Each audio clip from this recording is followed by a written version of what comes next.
What's up, guys? It's Andrew here, and we're back with another album review. Today, we're going to be reviewing The Weeknd's Dawn FM. And now let's get right into this track list. So the intro track, Dawn FM. I honestly love the chirping birds at the beginning. It really gives this song an atmospheric feel, and it seems like it's going to be a good intro to the album. Makes everything feel very surreal, and the instrumental that is combined with it gives a very futuristic vibe. And the choir, just like in other songs, like off of other artists' albums such as Kanye's Donda, I think the choir makes everything way better. Also, they have Jim Carrey narrating this interlude to set up the theme of the album. In my opinion, it almost sounds like an indoctrination video for some sort of cult, but that's just what it first reminded me of. Gasoline. And I'm not the biggest fan of the tone of voice The Weeknd's using in this song. It just sounds kind of off to me, and it doesn't fit the instrumental either. Chorus, it's pretty average in my opinion. The only unique part of this song is the reference to the Odin lyric from his song Faith off of After Hours. How Do I Make You Love Me? Now this track has some really good production in my opinion. I really enjoy the hook of this song, and it shows The Weeknd's desperation and hopelessness in his current relationship or whatever his situation he's in. And I thought it was a pretty upbeat song for the kind of depressing lyrics, and I thought it went good together. Next song is Take My Breath. Well, Take My Breath I thought was pretty amazing, and the transition from How Do I Make You Love Me to Take My Breath, it's beautiful in my opinion. I love some good transitions in my songs, and this is a 10 out of 10 for me. And I really like when that production, you can tell that they really honed in on it, and The Weeknd and whoever he worked with for this album, they definitely did their work. And when this song, Take My Breath, when it first came out as a single, I wasn't the biggest fan, but in like the little spot it's in on this album, I think it fits very well, and I really love it. My favorite part of the song is the pre-chorus, where The Weeknd's vocals are just at his strongest. And also, I really like the extended outro with this instrumental. It has this kind of retro video game type of vibe, and I can really get behind that. The next song is Sacrifice. My immediate first thought when starting this song was that it was either a collab or sample of Tame Impala, because of the guitar riff sounds almost identical to many of Tame Impala's other songs. But honestly, other than the instrumental used, I found that this is a pretty forgettable song, and I'm not taking really anything away from it.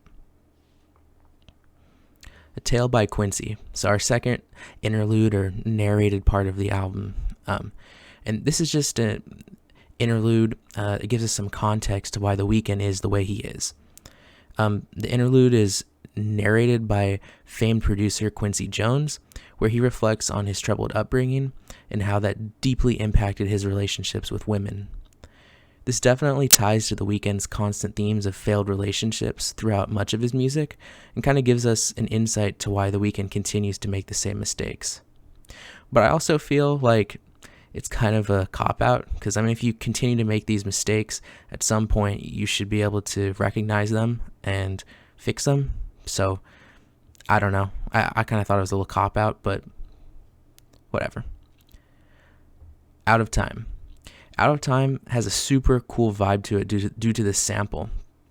And The Weeknd singing on this song is very smooth, and it combines with the instrumental to create a really cohesive track. The lyrics on this song aren't anything new or special. It's just another Weeknd song about wanting a second chance with someone. And then the song ends with another outro by Jim Carrey, which I don't really care for, as I stated in the beginning. Here We Go Again. It's from Out of Time to Here We Go Again. It's another seamless transition to move into this track. And this song, I feel like, is a miss for me, unfortunately. The delivery feels off here with the pacing of the track, and the Tyler the Creator feature I feel was not needed at all. I like much of Tyler's discography, but I feel that this wasn't the type of song he really shines on. To me, his voice seems too deep, and he doesn't have the vocal prowess to match The Weeknd's melodic flow. Also, some of the lyrics on this song were completely atrocious as well. Like, But when I make her laugh, swear it cures my depressing thoughts, and you didn't expect to fall for me once you got this dick. I mean, maybe it's just me, but I feel like these lyrics are really elementary and hurt the song because of it. I mean, I just feel like an 8th grader could have written those. Like, it's that bad, in my opinion.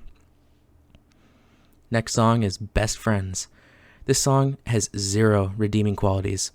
With super simple and boring production to the mind-numbing lyrics, this is definitely one of my least favorite tracks on the album. There's not much to say about it other than it's very repetitive, and the "you're my best friend now" part of the song completely drives me insane by the end of it. This is one of my least favorite Weeknd songs of all time. So it's a big contrast going from Best Friends to Is There Someone Else, because I hated Best Friends, but Is There Someone Else is my favorite song off the album. First off, the production is amazing, with this track sounding like a callback to some of his earliest albums mixed with his new sound that he's going for. And all the verses and chorus mesh together to create one of the best songs off Dawn FM. And unlike earlier tracks on this album, the lyrics serve their purpose and they don't come across as cringe or forced at all. Starry Eyes. This is another great song. The Weeknd goes into depth on how his dream girl is someone who's been shattered and broken like he is. He wants to fix her and be there for her emotionally. It's interesting hearing this perspective from The Weeknd because he's usually pretty toxic in a lot of his lyrics.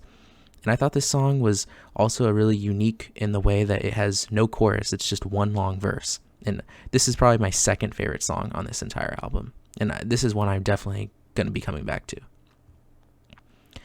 Every Angel is Terrifying. It's another interlude song, or whatever you want to call it, interlude, that doesn't add anything to the album. I'm skipping this 10 out of 10 times. Instrumental was alright, but I literally have nothing to say about it. Don't Break My Heart. This song was very forgettable. With boring production to flat lyrics that don't hold any real content, this is an easily skippable track. I'm really not a fan of when he uses his whisper voice near the end of the song, and for some reason, whenever he says the word discotheque, it makes me want to bash my head into the desk. I Heard You're Married. It's another mediocre song off of Dawn FM. I don't even have much to say about this song. It's repetitive, boring production, and an unneeded Lil Wayne feature that really doesn't fit the song. This is definitely a throwaway track that they probably put on the album just to increase streaming numbers. Second to last song is Less Than Zero. This track brings an upbeat shift to the album, which I think is really needed at this point. It's clearly the most pop-inspired song off of this album, and I think this is where The Weeknd really shines. Obviously, on his last project with Heartless, Blinding Lights, Save Your Tears, they're clearly all pop songs, and I think he's very, very good at making those. And I also found that the sad lyrics contrast perfectly with the fun and upbeat instrumental, and I think it really creates a good final song to end the album. I know I just said it was the second to last one, but this is like the final real song. Last song is Phantom Regret by Jim Carrey, and this is the outro to the album. To summarize, he's basically saying to be yourself and that you have the power to go out and capture your dreams. And even though, I mean, it is a good message, the delivery of it felt like it was coming out of a Dr. Seuss book to me, and I really didn't like Jim Carrey's narration at all. Overall, I'd give Dawn FM a 5 out of 10. There were about 5 songs I really liked, but other than that, I found this album was mostly made up of filler songs and could have been better released as an EP. I also really didn't like the radio theme of the album. I found that the radio sections were more annoying and unneeded than anything, and it really feels like it was a failed attempt to create some sort of atmosphere for the album. He really should have focused way more on the music rather than this, like, creating an atmosphere for it. And it was a big wasted opportunity for The Weeknd because his last album, After Hours, was his most successful album ever, and I think Dawn FM is a huge step down from this. And this is clearly shown in the album sales, because The Weeknd lost to Gunna for #1 album during their release week. And it's just a huge L for The Weeknd, because he's a worldwide recognized artist and should be able to completely destroy Gunna in first week sales. I don't know, like, in what universe he would lose to Gunna. Not that Gunna's a bad artist, but The Weeknd's just so much bigger and has so many bigger records than Gunna has ever had. So he should be destroying him. But I don't know. I guess the fans didn't seem to like it as much. No one was restreaming it. They just listened to it and stopped. They weren't restreaming the songs, I guess. And I would definitely rank this as The Weeknd's worst album, maybe even under Beauty Behind the Madness, which I was never a huge fan of. And I've heard that The Weeknd also plans to turn this into a new trilogy of albums in the order of After Hours, Dawn FM, and whatever his next project will be. So I'm interested to see if he can bounce back on whatever his next album will be. Well, thanks for watching the video today. Make sure to like, comment, subscribe. If you hate my opinion, go ahead and tell me in the comments. If you love it, let me know as well. See you guys next time.